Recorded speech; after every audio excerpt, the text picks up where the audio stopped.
네, 오늘은 예레미야 11번째 시간입니다. 깨진 옹기 남유다라는 제목으로 하나님 말씀 나누도록 하겠습니다. 오늘은 깨진 옹기, 깨진 그릇 이야기입니다. 예레미야 18장에서 토기장이 비유 이야기가 있었다면 19장에서는 깨진 도자기, 그릇 이야기입니다.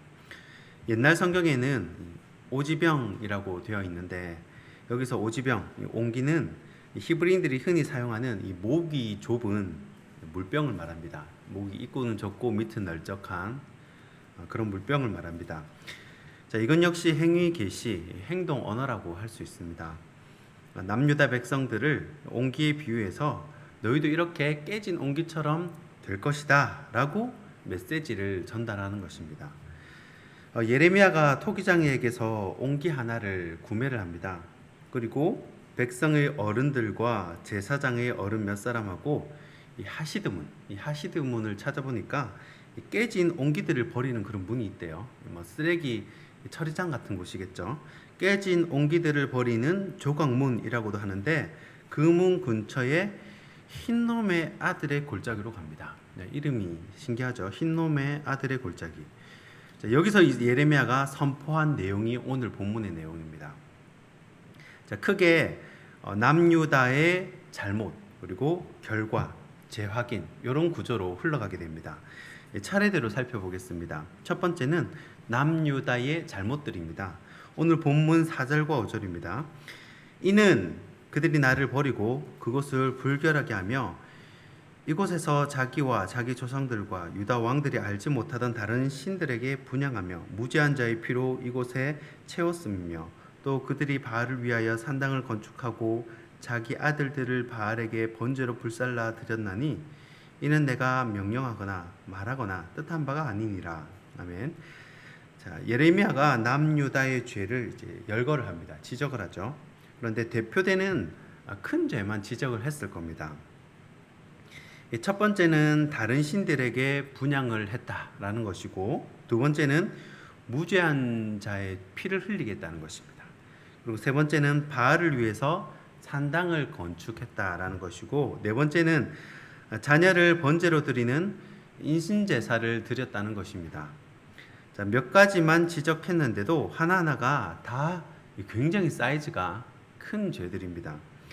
어떻게 보면 사회적인 문제와 연결이 되는 전 국민적인 죄인 것이죠. 지도자 등이 타락을 해야 지을 수 있는 죄입니다. 다른 신에게도 분향하는 것도 왕이 못하게 하면 못하는 건데 북이스라엘과 또 여기저기서 영향을 받았겠죠. 무죄한 자의 피를 흘리게 한 것도 마찬가지입니다. 무죄한 자가 피를 흘렸다라는 것은 억울한 사람이 많았다는 건데 당연히 기득권 측, 왕족이나 종교 지도자들의 착취가 있었다는 거죠.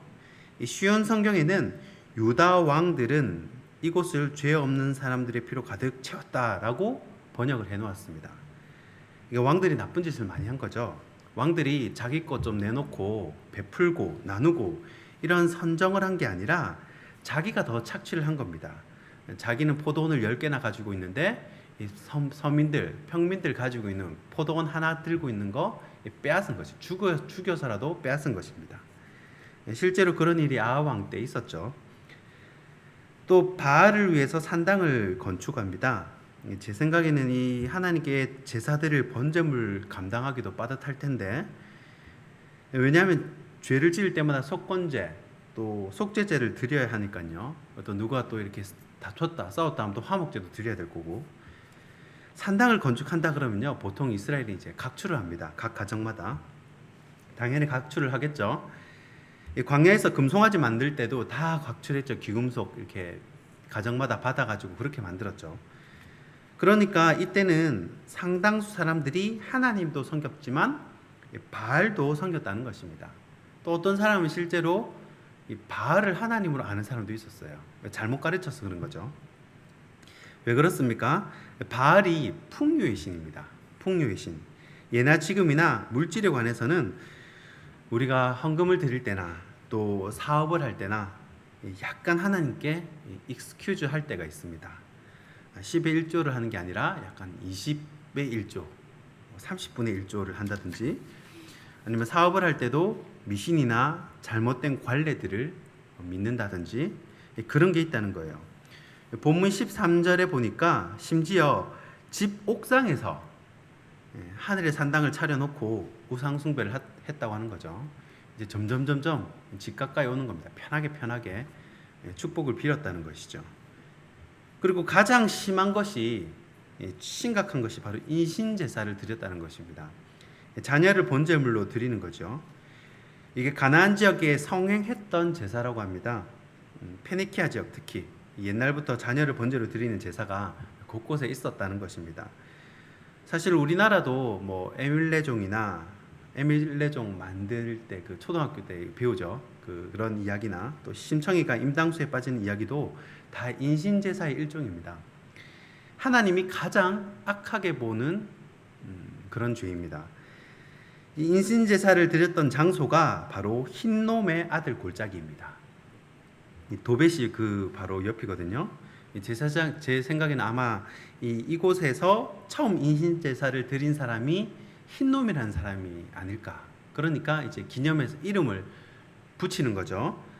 그래서 흰놈의 아들 골짜기라고 이름을 붙인 게 아닐까 싶습니다.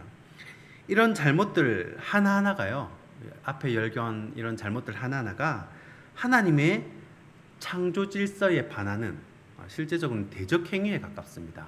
이런 잘못들을 남유다 왕들과 또 지도자층, 종교 지도자들, 백성들이 저질렀다는 것입니다. 자, 그 다음 살펴볼 것은 잘못의 결과들입니다. 첫 번째가 남유다의 잘못들이라면 두 번째는 잘못의 결과들입니다. 오늘 본문 7절부터 9절입니다. 내가 이곳에서 유다와 예루살렘의 계획을 무너뜨려 그들로 그 대적 앞과 생명을 찾는 자의 손에 칼에 엎드러지게 하고 그 시체를 공중에 세워 땅의 짐승의 밥이 되게 하며 이 성읍으로 논란과 조롱거리가 되게 하리니 그 모든 재앙으로 말미암아 지나는 자마다 놀라며 조롱할 것이며 그들이 그들의 원수와 그들의 생명을 찾는 자에게 둘러싸여 공경에 빠질 때 내가 그들의 아들의 살 딸의 살을 먹게 하고 또 각기 친구의 살을 먹게 하리라 하셨다고. 아멘. 자, 칼에 엎드러지게 하겠다. 그리고 시체를 공중에 세워 짐승들이 먹게 하겠다.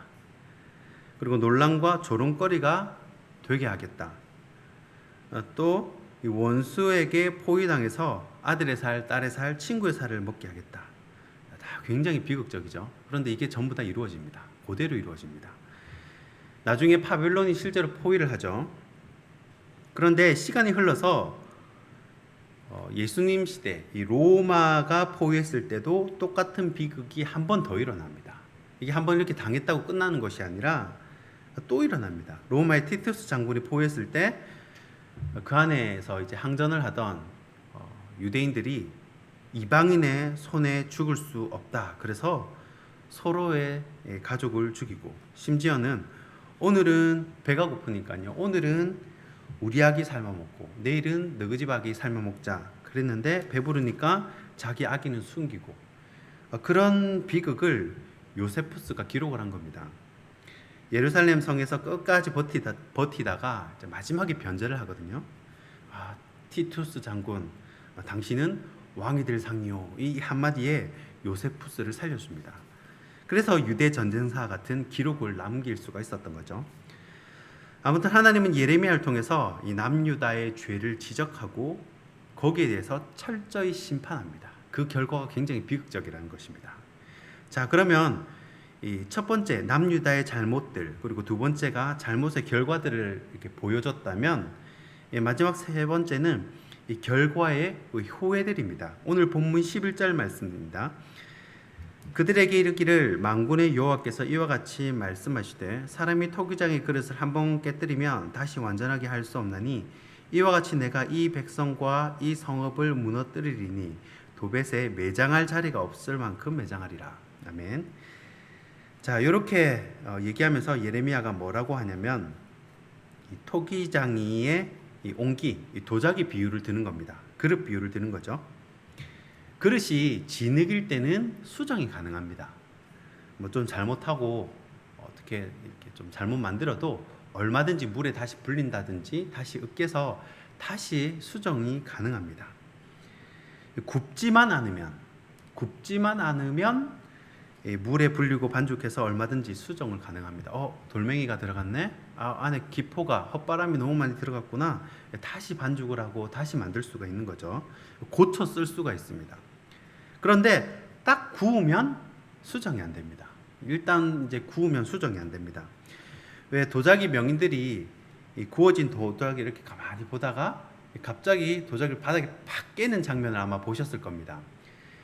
수정이 안 되기 때문에 그렇습니다. 그때 안에 불순물이 들어가도 그때는 수정이 안 됩니다. 그것처럼 남유다 너희도 이렇게 박살을 내겠다라는 것입니다. 되돌이킬 수가 없다는 것이죠. 너희가 인신제사를 드렸던 그 자리, 이 도벳에 너희가 묻힐 거다라고 말씀을 합니다. 이 도자기는 굽고 나면 드디어 빛을 봅니다. 도자기는 굽기 전까지는 별 쓸모가 없습니다. 이 도자기는 이제 굽고 나면 그때부터 이제 스포트라이트를 받고 이제 세상에 나오는 겁니다. 그런데 쓰임 받기 전에 미리 안에 기포도 다 빼고 마음의 불순물도 빼고 그런 걸 다 거쳐야 하는데 여전히 공기가 남아 있고 여전히 불순물이 남아 있고 작은 돌멩이도 남아 있고 그러면 깨버리는 겁니다.